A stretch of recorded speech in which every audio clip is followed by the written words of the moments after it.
Good evening. Hi, good evening, everyone.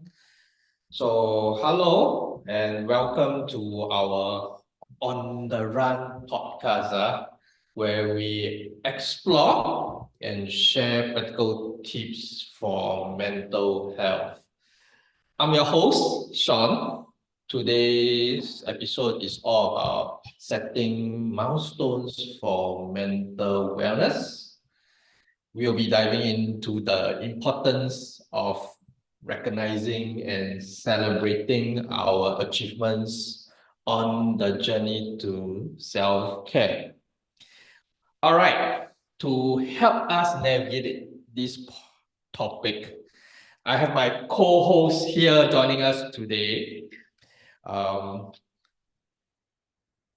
This is Harjeet. Yes, Harjeet, this is yes. Harjeet. Hi.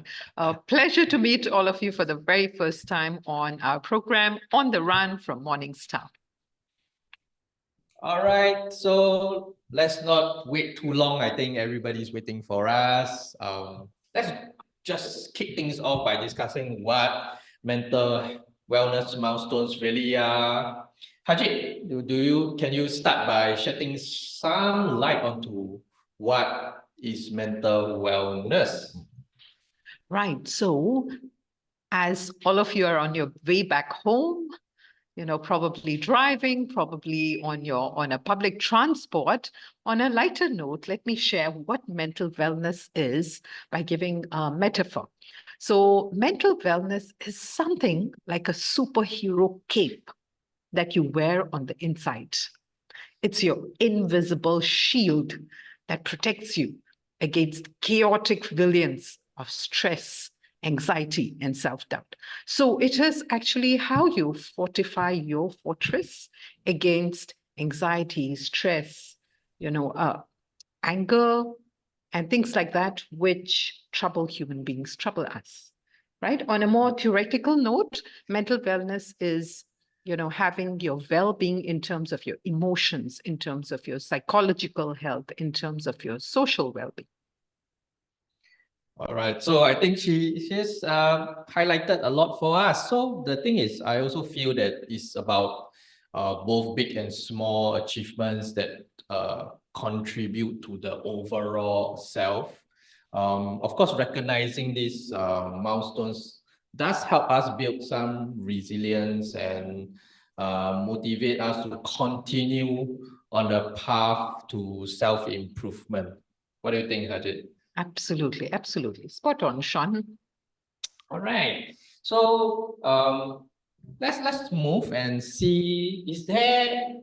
Everybody asks sometimes, is there a need to work towards mental wellness? I think in these modern generations, we are more inclined to do so.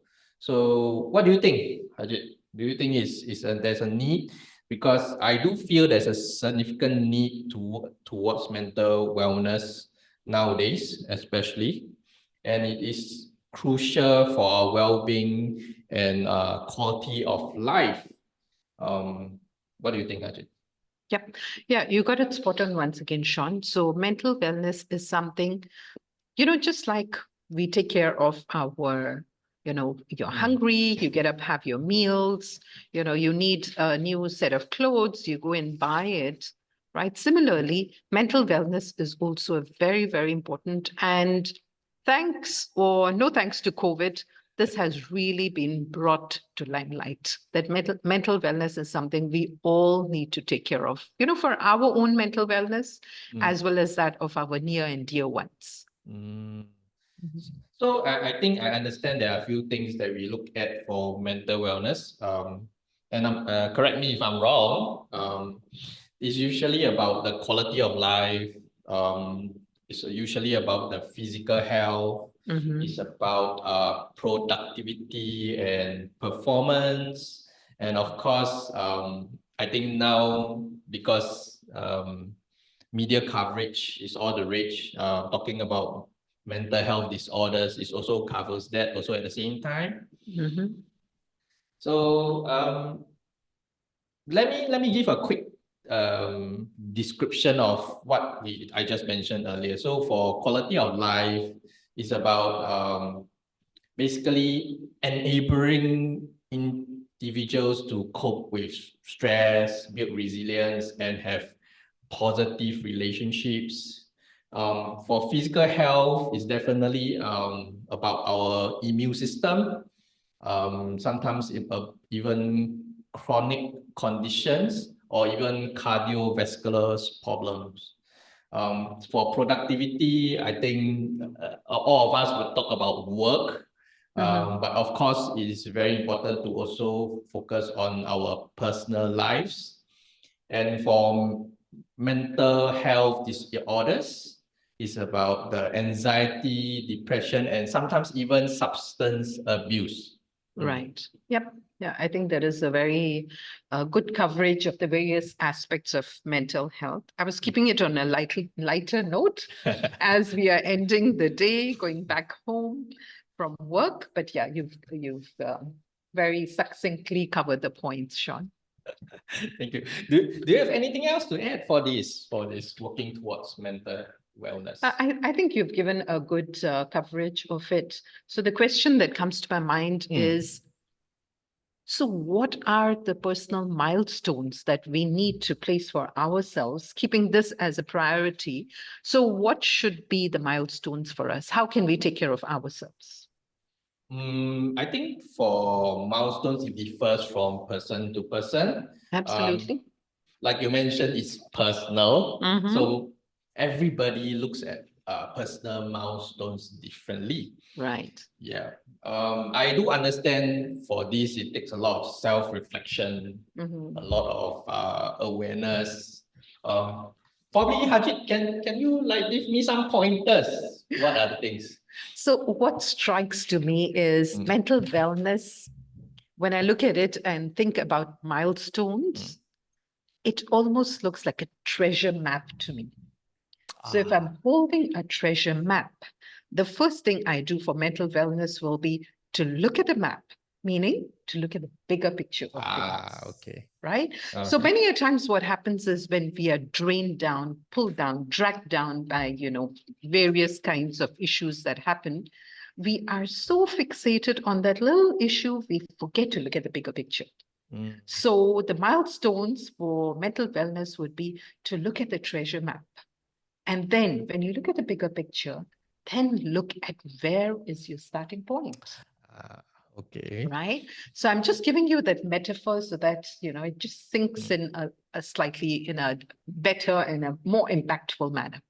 So once you've got the starting point, that is where you reflect on what am I facing right now? Right? Am I upset? Am I angry? Am I happy? Am I calm? Have I accepted the situation the way it is? All right. That's quite a lot to think about, everyone. But let's say, for instance, for our listeners out there, they're not too sure where to start. Is there a generic starting point where if people don't want to reflect too much, that they can start on? What do you think? Okay, so some simple tips would be something like, in fact, when one is in the midst of a lot of things, the thoughts are running. There are a lot of thoughts in the mind. And so at that point of time, if we could just pause and look at, evaluate the situation. Evaluating a situation at that point of time also may be something which requires a little bit of an effort because there may be so much going on when one is drained. So that calls for the awareness. So for me, the first step would be awareness of what are you undergoing? What are you thinking? What are you facing? Interestingly, when you are talking about awareness, some things just pop up to my mind. Sure, share with us, Sean. So I think about the stress levels that I'm facing. It could be something that I want to work on. Probably something to do with the physical health. Right. Some of us out there or our listeners might have illnesses or disorders that they are dealing with. Sure. Yep. The other one is the environmental factor. I think the environment around us, things that's happening around us. I think recently there's a lot of things that's happening to us internationally. And interestingly, the other one would probably be cultural factors. Right. All right. I think the other one that a lot of our clients refer to would be probably the worries of using digital devices. Right. Yeah. Did I miss out anything, Hajit? Do you have anything to add on? What do you think? So at that point of time, it's wonderful how you're adding on. We are slowly beginning to weave the story. So while you talk about these various other factors, it will also be a great idea for one who is going through it to identify their strengths, their resources. Definitely. I call them the energy boosters.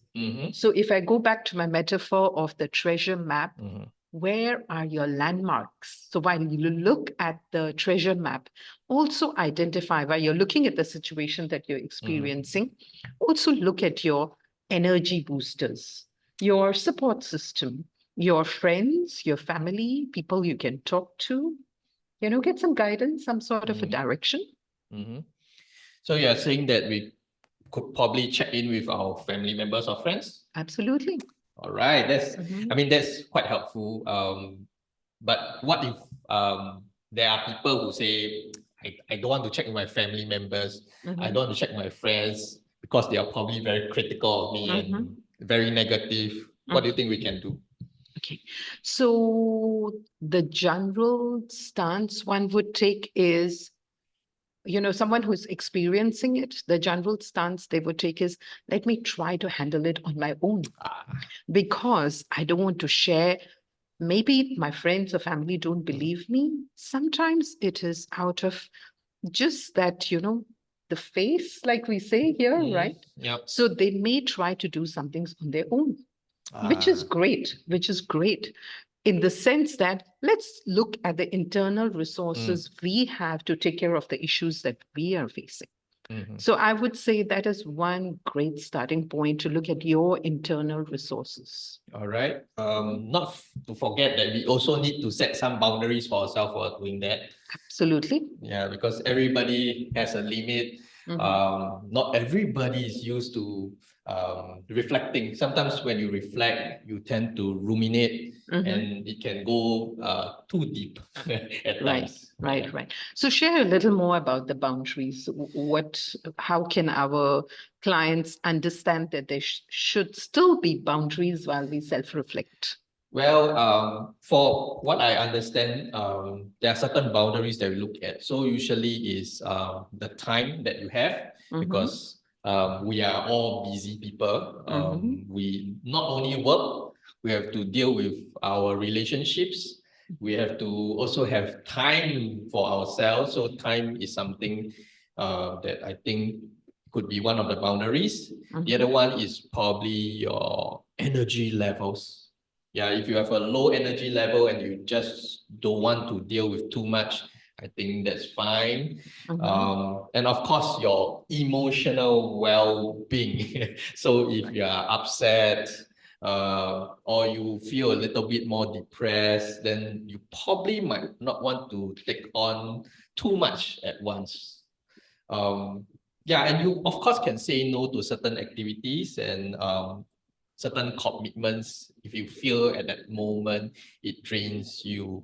Do you think that's all the boundaries that we should stick to, or is there anything else that I missed out?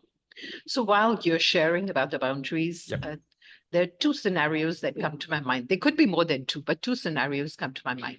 One is if a person is capable of taking care of the mental wellness. The other is where they feel overwhelmed, with all that they're facing, with all that the environment is presenting to them, right? So what would you think of someone who is able to take care? Well, let's start with who is able to take care of himself or herself.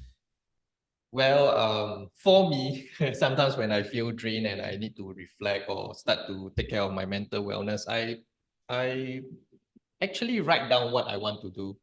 Journaling. Is that Mhm. journaling? Yeah, journaling, write down how I feel, Right. write down what happened, or Mhm. sometimes the different perspectives that Right. would come about. Mhm. Sometimes with journaling, you get a clearer picture. So that's what I do. The other thing is I'll plan for some resting time, play Okay. time. Okay. Uh, Self-care. yeah, Right. things that I enjoy a bit more to Mhm. keep my mind off whatever that stresses me out or at that moment cause me to be a bit more tired. Right. What about you, Hajit? What do you do? So what you're sharing are very, very practical tips. I do Mm-hmm. those. Mm-hmm. Additionally, what I try to do is I try to start looking at some smaller goals, some smaller steps that I can start working on. Because what happens is if it is really a daunting task, uh, sometimes it paralyzes me and it's like, I don't know where to start. So the way I've found, through trial and error on myself is start building setting small bite-sized goals.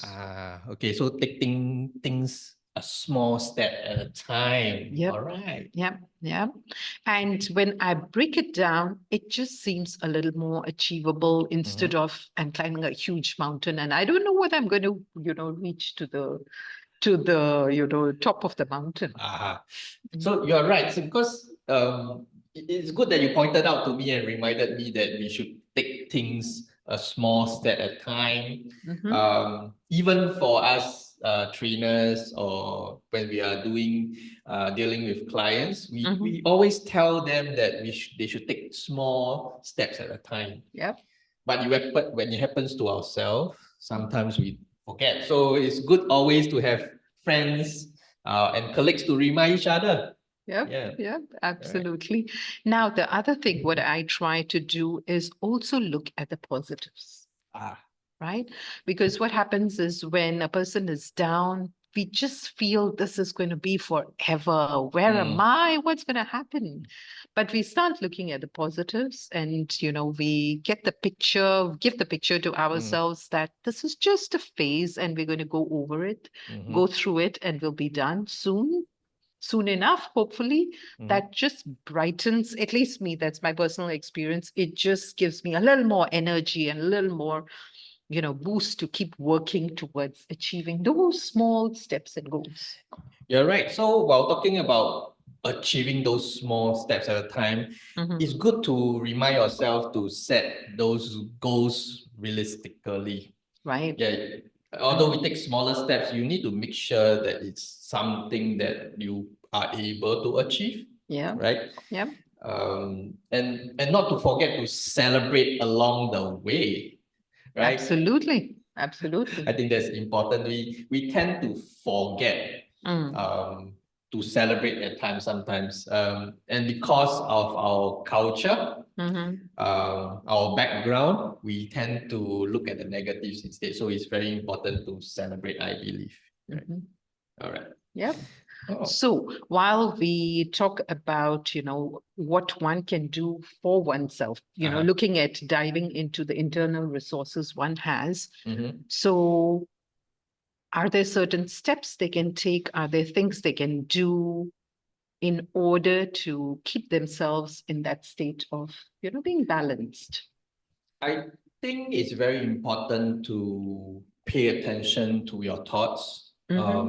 Of course, not just your thoughts, your emotions. And sometimes your body is very truthful. You can pay attention to those body sensations and they will tell you probably it is time to take a break. It is time to do something about yourself, Right.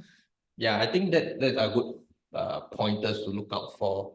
Right. And I would also cover this under awareness, because one is the awareness of the thoughts. What are you thinking? What are you feeling? The other is awareness of your physical sensations. Right.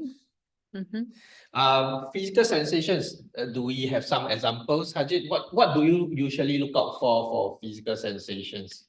You know, in myself, Uh-huh. when I'm very, very, very angry, my fists clench and my face turns really warm. Yeah, I noticed that I also heat up when I feel stressed sometimes.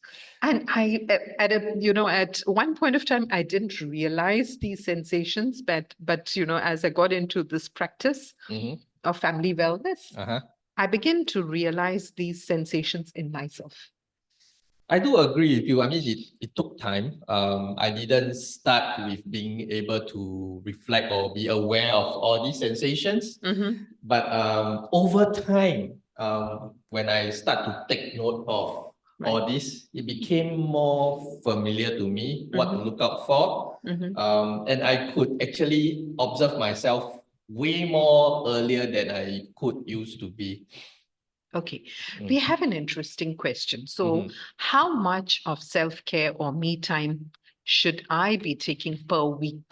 Do you have like an ideal textbook answer to it? Textbook answer. Mm-hmm. How many times a week? I would always suggest at least setting aside um, at least half an hour in a day. So it should be, if you ask me per week, how many times? It should be 7 times in a week. So every day you should set aside time to look into yourself and to be aware of what's going on with your body, and then plan to do something about it. What do you think, Hajit?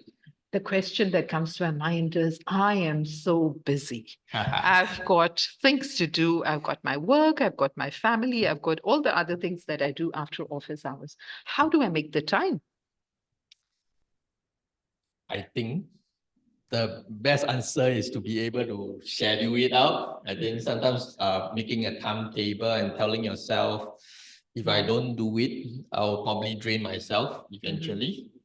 I know a lot of people are busy, and I myself also find at times that I'm busy, but I do set aside certain amounts of time to do it.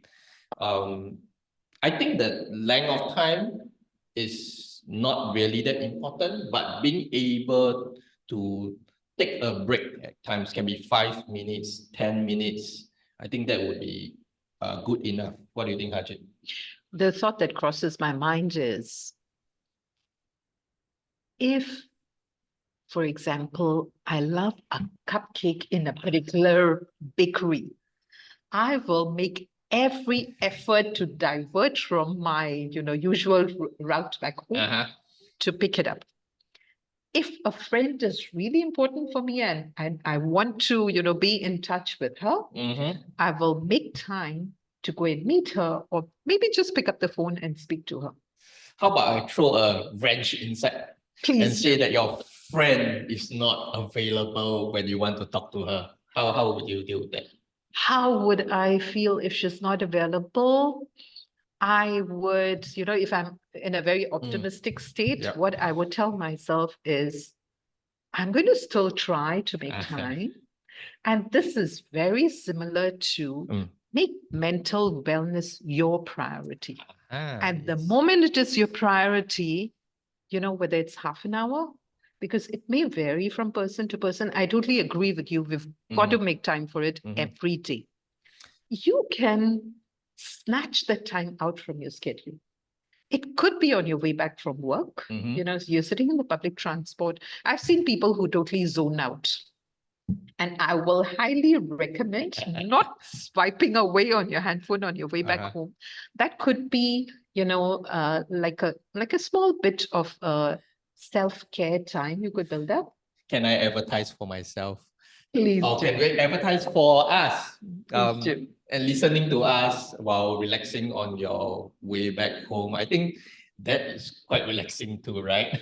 I hope so. Yeah, this absolutely, if you're here online and listening to what you are sharing, this is very much a part of taking care of yourself, taking time out, getting a few tips to, how to keep yourself in that sane state, in that stable state, in that Zen state, whatever you may call it. I think it's it's very important to about how we look at ourselves and how we look at the things we are doing.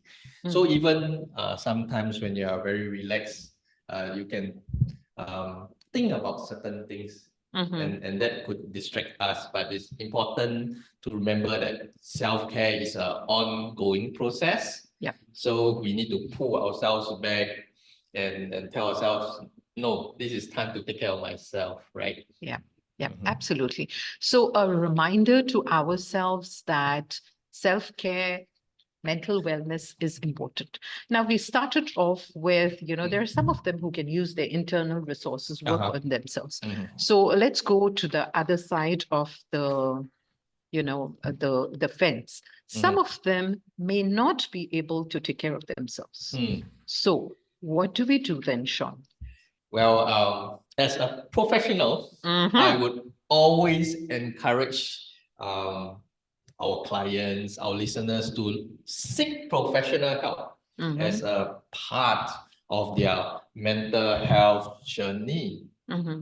And because professionals will be able to assist us to recognize or sometimes even achieve certain milestones that we find some difficulty in doing so.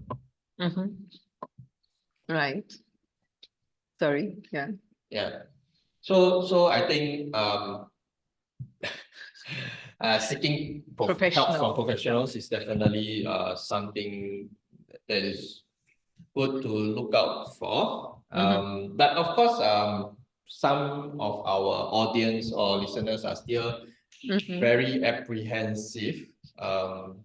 But it's good to say that our professional helps are able to help us explore thoughts and feelings. Right. And while we collaborate and help each other, we can identify and celebrate the milestones together also. Right. Absolutely. But you know what? Many a times I feel when I speak to clients, what they tell me is, I don't want to go to a psychologist. It almost sounds like, am I mad? Something wrong with me? Why do I go to a psychologist? So locally, I do have a youth that tell me, Mr. Sean, I don't want to go to a counselor. I don't want to go to a psychologist because if anyone sees me, they think I'm xiao, Actually, you know what's xiao? Enlighten me on that. Okay, xiao is a dialect for crazy. So they feel that going to a professional at times means they are crazy.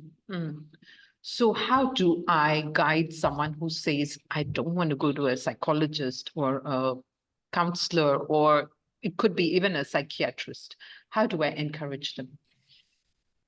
Well, in the past, I'll get a friend or family member to go along with that person for a session, so that they get to experience it with somebody that's supporting them. Right.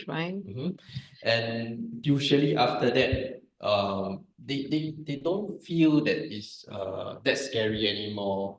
Okay, can I do it online?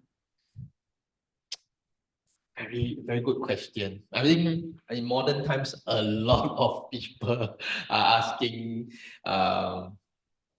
us professionals whether we can do counseling online, whether we can do therapy online. And it's a yes and no answer, to be honest, Harjit. Okay.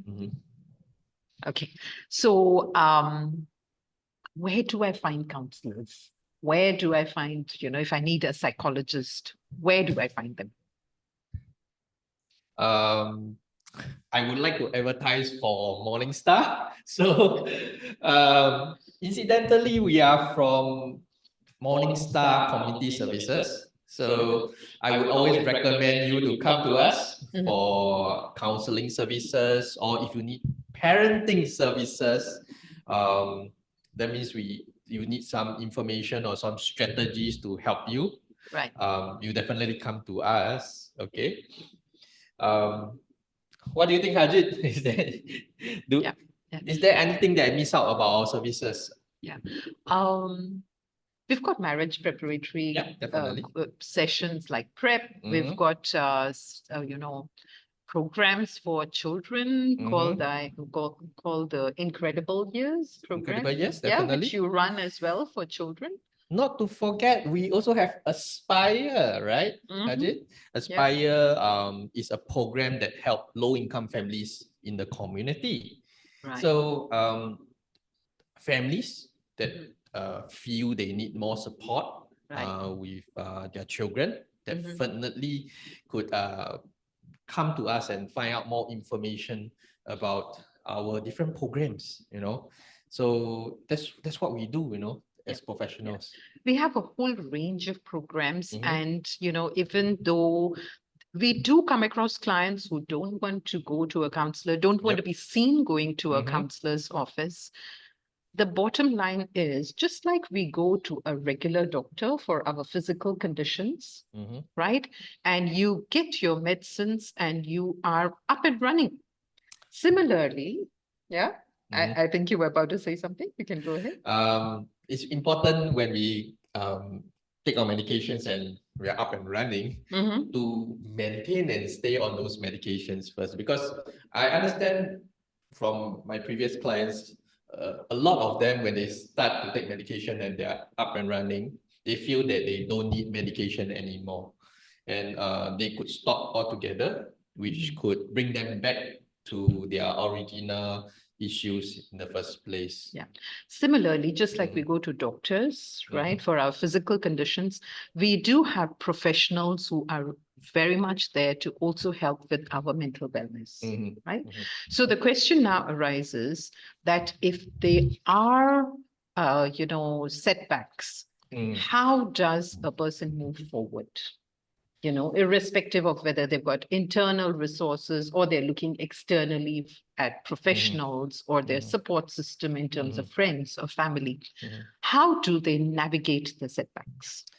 I do understand that setbacks are very hard to avoid, you know, at times.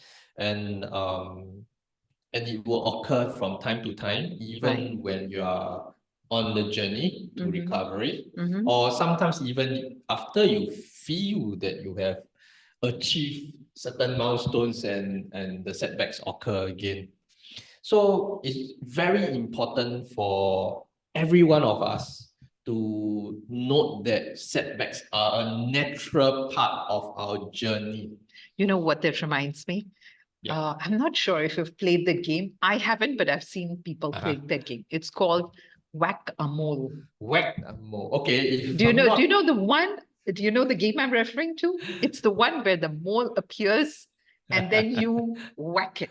And what happens after that? The next mole appears. The next mole will pop out of the Yes, hole or it'll somewhere. pop out, and then you have to wait for it and then whack it. So our life is something similar to that. There are things which are arising so frequently. It may be disappointment, it may be frustration, it may be irritation, right? So those things are like moles which are arising.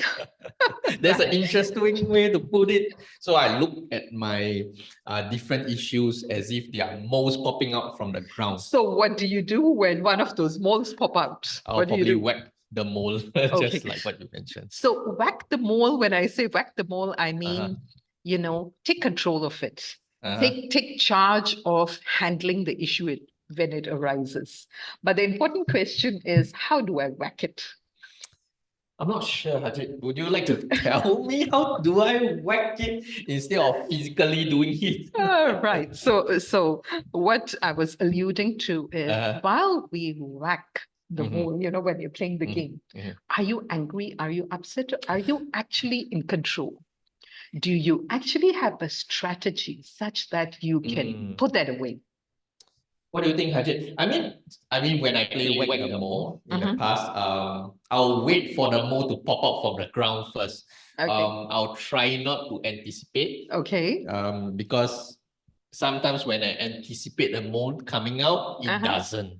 Uh-oh. So I'll Okay. be so stressed out with waiting for it to come out. Uh-huh. So I think this is something that I want to explain is Okay. that sometimes we don't want to anticipate too much on the problems that we think would happen. I think it's very important sometimes while we're anticipating, it doesn't even happen in the first place. So positive thinking, Mhm. positive psychology. Exactly.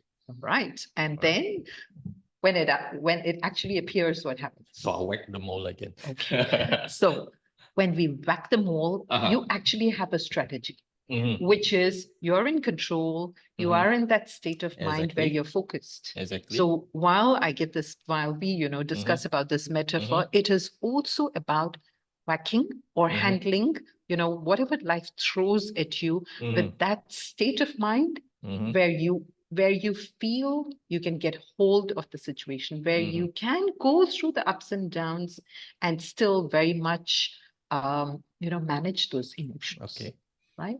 And the other important thing, like when we look at the setbacks that happen, I would very much want to go back to the point which you made previously, is when you have gotten over that hump, celebrate your victories. Right? So celebrating is really important. I see both of us emphasizing on it a lot. So Yeah.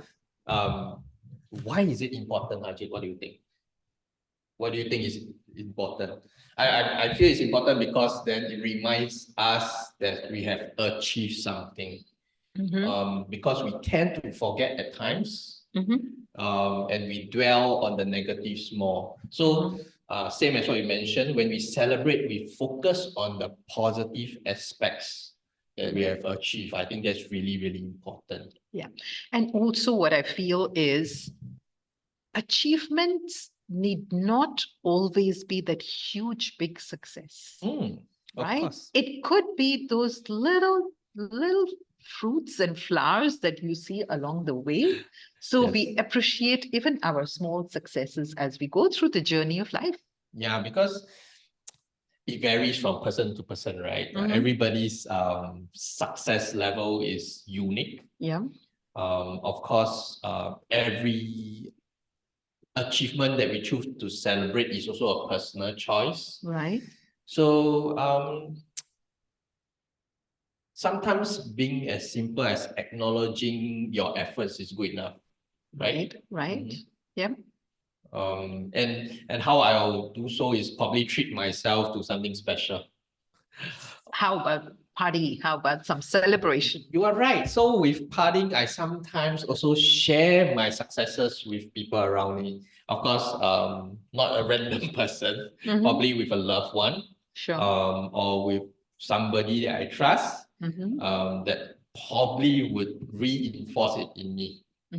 That I literally achieved something that they probably want to celebrate with me at the same time also. Right. Right.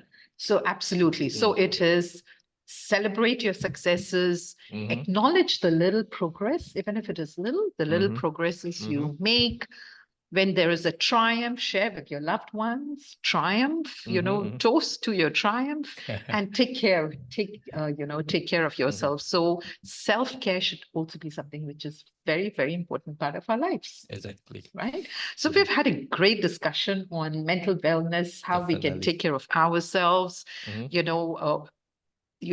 delving into ourselves, looking at our internal resources, even seeking help through professionals if need be.